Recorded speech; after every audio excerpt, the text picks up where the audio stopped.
When people call me a whiskey bar, I get kind of defensive. We're a local bar with a whiskey problem. Here is the ask, the best whiskey bar in New York. I know a place. By the way, if you are loving I Know a Place, don't forget to like and subscribe. We would love you to do it. I'm Amanda Gabrielle. 13 years of drinking, writing, and hunting the world's best bars has taught me one thing. I know where you should be drinking. Let's get to it. So here we are in Carroll Gardens, which is one of my favorite Brooklyn neighborhoods. It's super lush, lots of brownstones, really quiet, lovely place. And this is where Travel Bar is. And that's one of the reasons that I love this bar so much, because it's a little bit further afield than a whiskey bar that you could wander into in the city and that might be eye-wateringly expensive. Travel Bar has this really chill atmosphere. The owners are super friendly and knowledgeable. And it's kind of this hidden gem in the city a little bit, because even as someone who lives in Brooklyn herself, this is 45 minutes away from my house on the train. You know, you gotta travel to come here. So I'm really excited to show you this place. Smells good already.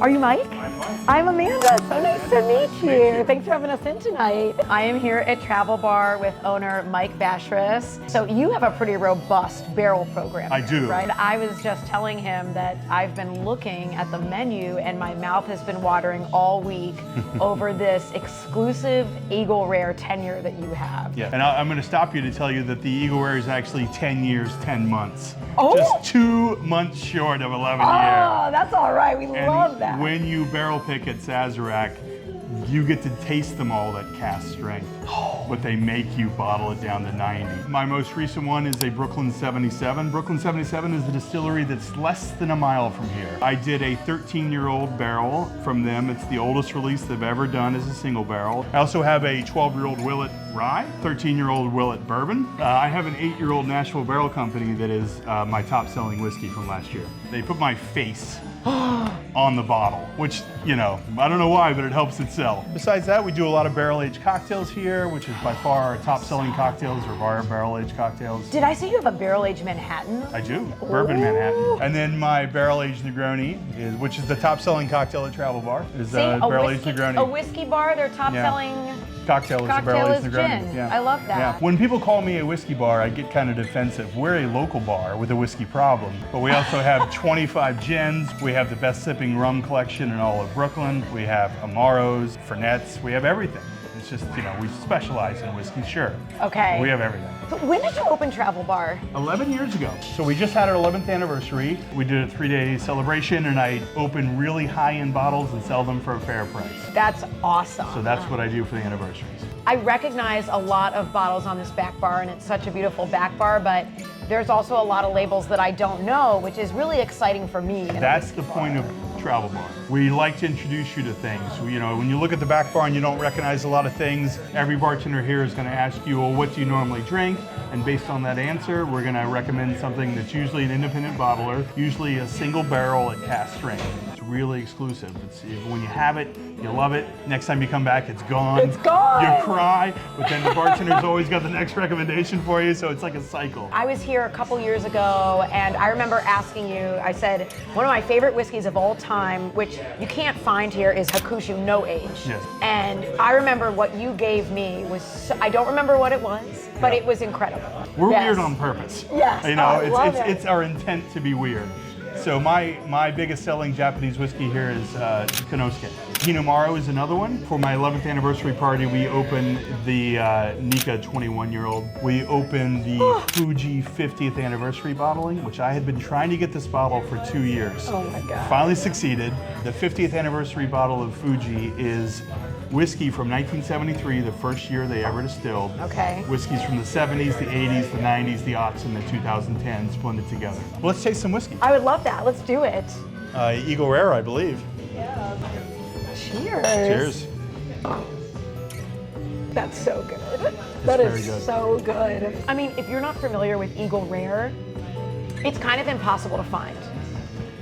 And when you do find it in New York, it's probably very expensive because it's not a control state. So this is really special. It's really special to be drinking Eagle Rare here, and this is your own special barrel of it too. And I charge what I think is a ridiculously fair price of $10 an ounce for it. So one of the favorite things we like to do here after I earn your trust, we're advancing to trust very early in our relationship, is I will pick a drink for you. And a matter of fact, on the 11th anniversary menu, I put a drink on there called Do You Trust Me? And it said, if you've been to Travel Bar enough, you've heard this question from Mike. Once I serve you a couple oddities and you like them, then you're just like, yeah, whatever's next is fine. Yeah. So this is Do You Trust Me? Enjoy. Cheers. I do. And it's not a test. Whoa. Now that's 125 proof. So if you want to add a couple drops of water, we have the water droppers sitting on the bar. It doesn't taste as hot as you say it is. It tastes like sweet tea. It's so good.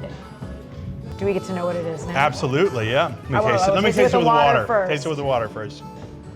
I view part of my job as a whiskey bar or someone who serves whiskey to taste it with water and without water.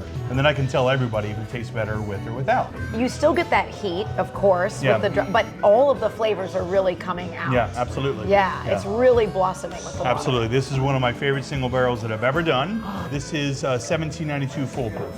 Wow. And even better, the barrel that's in the front of the room is the barrel that's aged in.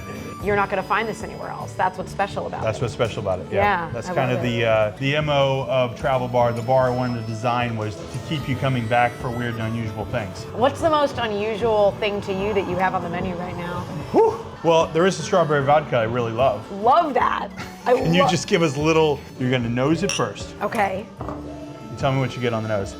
You know it's strawberry, but most people don't at this point. To me, you know what it tastes like? It tastes like dehydrated strawberries. Yeah. Like those little bags you get from Trader Joe's and they're kind of crunchy. Exactly, yeah. That's what it smells like to me.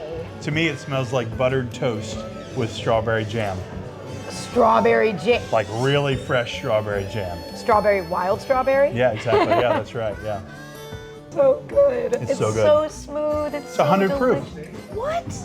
It almost tastes like it's underproof.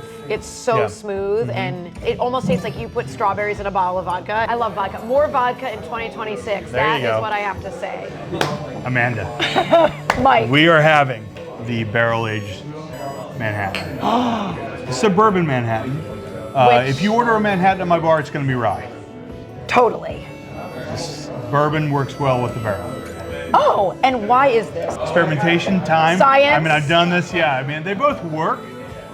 I like to use rye in my barrel-aged cocktails when I'm not using vermouth.